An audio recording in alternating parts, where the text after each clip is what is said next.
Installing a standalone ECU in your car? You need to check this out before you get started. Stick around.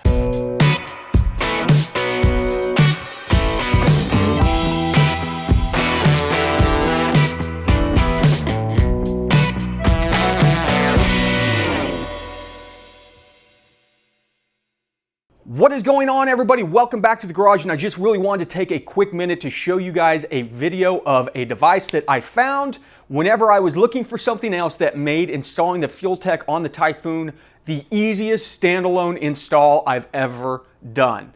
Now, most of you have probably heard of Boost Electronics, the Boost Leash, Boost Controller, things like that. I'm running one of their 6 relay outputs with a negative side trigger to trigger fuel pump, fans, injectors, ignition, intercooler pump, all that stuff. While looking for one of those, I found their 20 input module. And what it is, we'll take a look at here in a second, is a module that you plug into your harness, your input side of your harness, you wire it all up on one connector, and then it has 20 individual connectors for inputs. And on those individual connectors, it has 12 volts, 5 volts, your signal return, and a ground. So based on what your sensor has, you can choose a pin for 5 volts or a pin for 12 volts. Then you bring back your signal and your ground. Or if it's something like a temperature, you're just going to have like your signal or possibly your ground.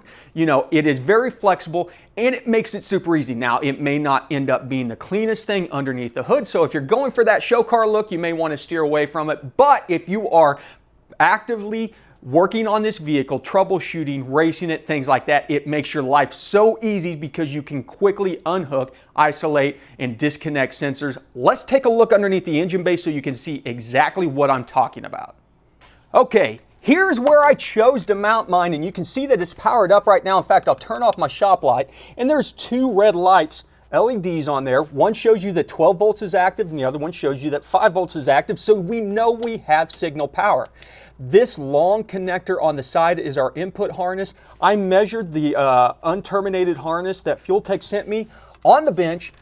I did all the wiring, plugged this in, and I've not had a single issue. And the cool thing about it is I've got all my sensors wired into different numbers on here, and I've written, I don't know if you'll be able to see it very well, the number that the connector goes to. So number 17 would go on 17 in there. If I correlate these numbers, such as number 15 on this connector, to the I/O in our software, it'll tell me, or I can just trace it out to where it goes and unhook it. So in this case, we're going number 15. It looks like it goes over to the TPS or something of that sort. In fact, here is our TPS. I'll unhook it from the TPS side, and I can pull it back, and it actually goes into a couple different harnesses that are taped together to keep it cleaned up. But it makes life so much easier for troubleshooting. If you have an issue, you don't have to cut back a lot of wires. You know, like here's one of our engine coolant temps right here. It's a single harness that I can unhook, easily troubleshoot. I can go to the other side, such as right here is our crank sensor that we were messing with. I can pull on this and see that it looks like it's going into like number 14, verify that through the software.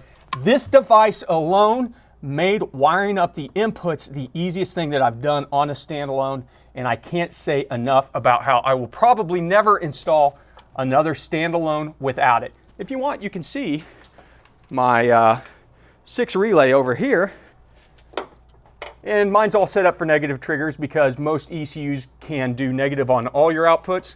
And then on some of your outputs, may be able to do positive, but you can switch it to negative. And then I just put labels on top. So I got fuel pump, AC, fan, injector, intercooler pump, and our ignition coils.